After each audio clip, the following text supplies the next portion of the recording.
pour le club de Frontignan, bien sûr. Et voilà, elle porte le maillot de championne de France, bien sûr. Marianne Beltrando, il y a Léa Brinjon, il y a Crossé-Lorine, Jody Bimon, Nicolas Orlaine, Jennifer Rospulaire et Corléane Lise. Alors je m'attarde à la deuxième position avec la plaque numéro 36.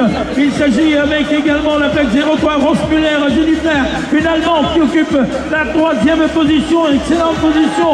Et Léa Brinjon, toujours bien placée également, qui est revenue d'ailleurs dans la roue arrière de Marianne Beltrando. Ah, c'est un mano à mano entre ces deux concurrentes, mais c'est finalement Marianne Beltrando qui va remporter la victoire. Bien évidemment, l'Allemande se classant en troisième position.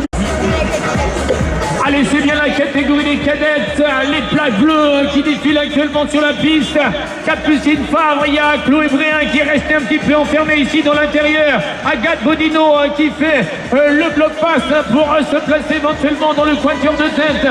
Mais devant, c'est Francesca Singolani, l'Argentine, qui occupe la première position. Capucine Favre occupe la deuxième place. Il y a Chloé Bréhin qui est dans le tempo. Elle occupe actuellement la troisième position et c'est Tiffaine Rullier, les Pédalois qui tentent de résister ici à la quatrième position. Il y a une candidate qui vient de faire l'intérieur pour prendre la quatrième position. C'est ni plus ni moins que Maïwen Joël pour le Bicross, le BMX Club Montilien. Et on passe au cadet maintenant, la dernière série pour les demi-finales, avec un favori, le 57 bien sûr.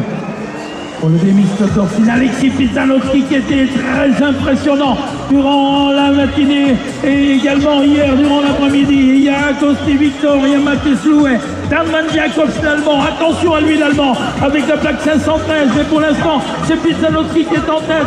En seconde position c'est Agosti Victor. Alors on va voir qui va prendre la troisième position. Et bien la troisième position, je crois que c'est l'Allemagne avec Hellman qui l'occupe et derrière ça tente de revenir. La Fraguetta Clément, Antoine Adam, puis Loris et également Lou et Mathis Sucy 94.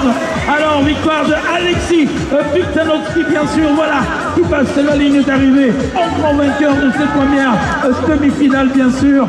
Pizanowski qui remporte donc sa demi-finale devant Agosti, Blouet et l'Allemand bien sûr Danemark.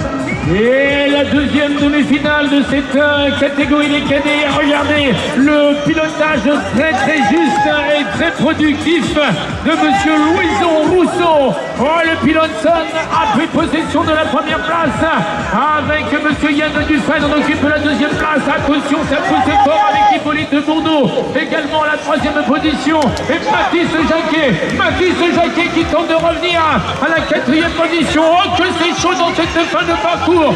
Toujours Louison Rousseau avec Yann Dufresne, Hippolyte Bourdeau